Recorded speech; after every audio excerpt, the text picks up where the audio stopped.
Bonjour, chers étudiants.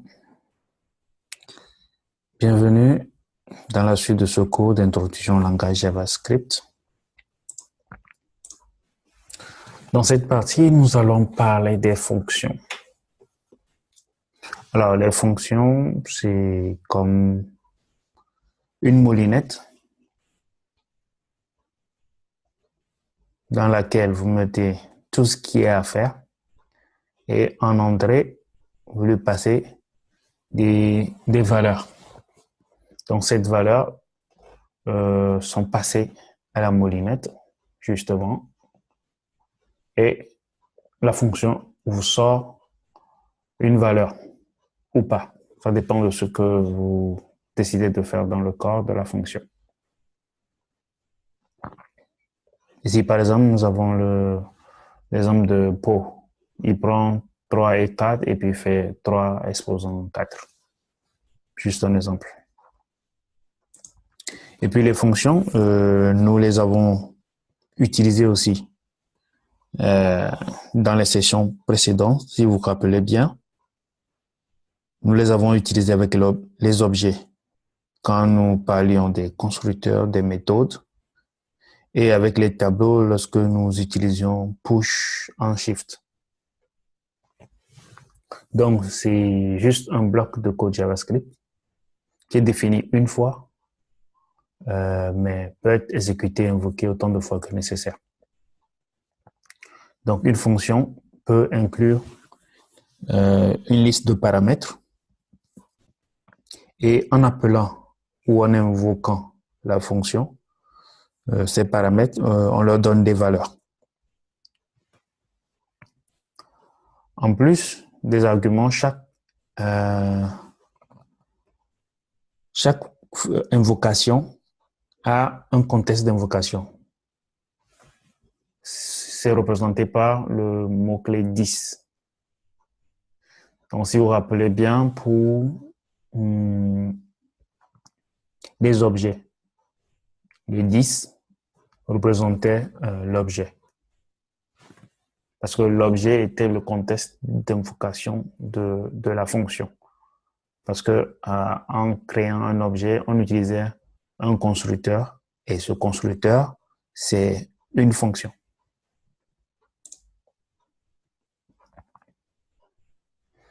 Donc, comme je viens de rappeler, une fonction dans le cas d'un objet, c'est une méthode. Et le contexte d'invocation au niveau des objets, c'est l'objet. Et les constructeurs sont aussi des fonctions. Donc, pour définir une fonction, il faut juste le mot-clé, comme vous l'avez déjà vu. Il faut le mot-clé function, le nom de la fonction et la liste des paramètres. Donc, une fonction peut ne rien retourner, auquel cas de façon implicite, ça retourne undefined, ou une fonction peut retourner quelque chose en utilisant return. Le mot-clé return permet de retourner quelque chose dans la fonction. Par exemple, ici, print props, afficher les propriétés. Ici, ça fait un affichage console log des propriétés. Il n'y a rien qui est retourné. Ici, par contre, on calcule la distance cartésienne entre deux points et on la retourne. Vous voyez?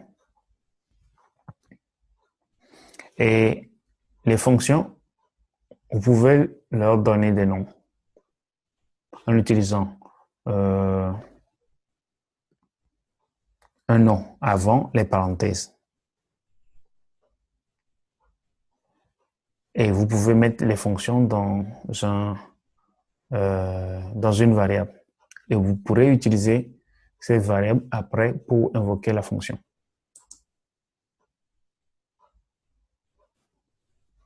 Donc, on peut faire un exemple de fonction rapidement. On peut faire une fonction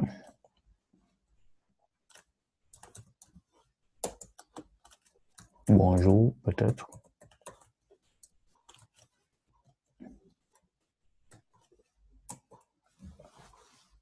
Le titre de prendre comme paramètre le nom et on dira console.log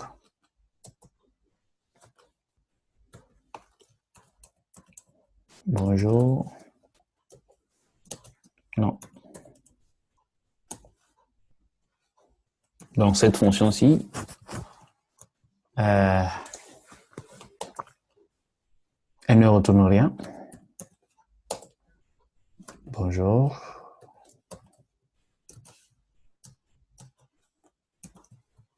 Voilà.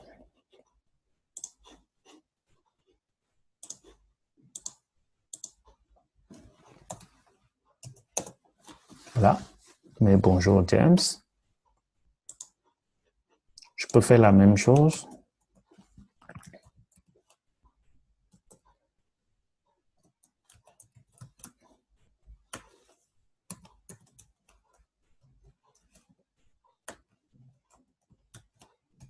Mais cette fois-ci, je retourne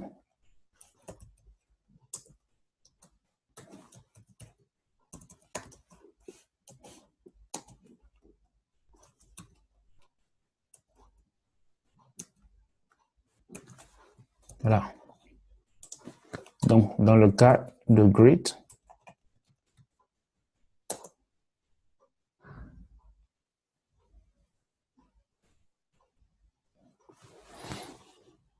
je mets un truc comme ça, salut. Salut. Voilà.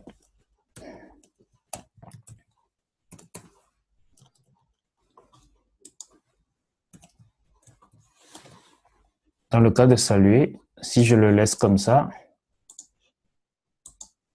je n'aurai rien parce que la fonction a retourné quelque chose. Donc, à moins de récupérer ce que la fonction a retourné et d'en faire ce que je veux. Par exemple, afficher. Donc, dans le cas où vous avez une fonction qui retourne les choses, il faudra récupérer le résultat et en faire un traitement. Voilà. Donc, c'est la nuance qu'il y a entre les fonctions qui retournent quelque chose et qui ne retournent rien. Dans le cas où la fonction retourne quelque chose, il faut récupérer le retour et en faire ce que vous voulez.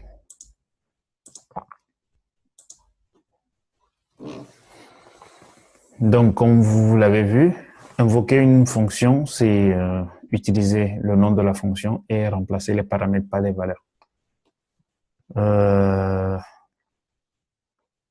Bon, dans le cas d'un constructeur, il faut utiliser le mot-clé new, comme on l'a vu au niveau des objets. Donc,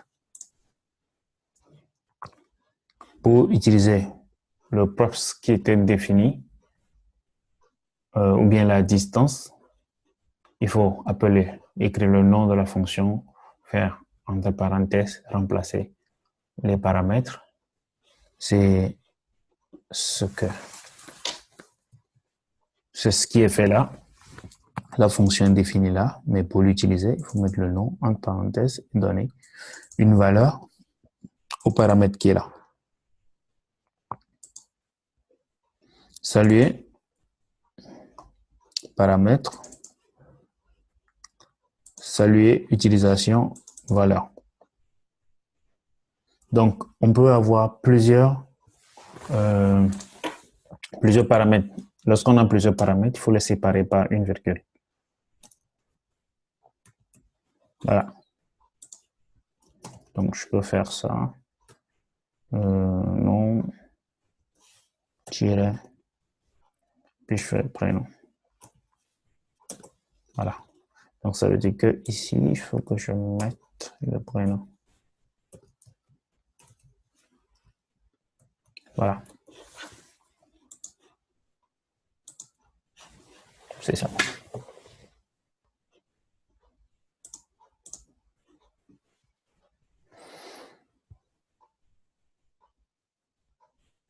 OK. Donc, ici, on a l'exemple d'un objet littéral qui a une propriété opérande 1, opérande 2 et un add qui est une fonction. Maintenant,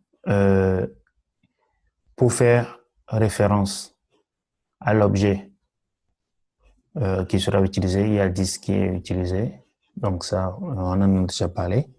Maintenant, pour utiliser la propriété add de l'objet, on met l'objet, point, on a la propriété, cette propriété qui est une méthode, on met le nom de la méthode qui est là, et puis les parenthèses, parce que c'est une fonction.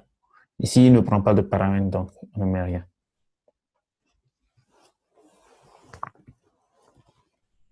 Donc ici, la valeur affectée dans result de l'objet, dans l'attribut result de l'objet. Donc ici, on peut l'afficher en utilisant l'objet result. C'est un peu le résumé des fonctions. On a deux types de fonctions. Des fonctions qui retournent des valeurs et des fonctions qui n'en retournent pas. Maintenant, de façon générale, une fonction peut avoir des paramètres. Donc, si les paramètres sont plusieurs, il faut les séparer par des virgules. Et on peut avoir des fonctions qui n'ont pas de paramètres. Maintenant, pour invoquer une fonction, il faut mettre son nom, parenthèse, donner des valeurs aux paramètres s'il y en a. Sinon, s'il n'y en a pas, on met quand même la parenthèse vide. Donc, c'est un bloc de code JavaScript qu'on peut réutiliser autant de fois qu'on le veut. Et on peut l'utiliser dans les objets en tant que méthode.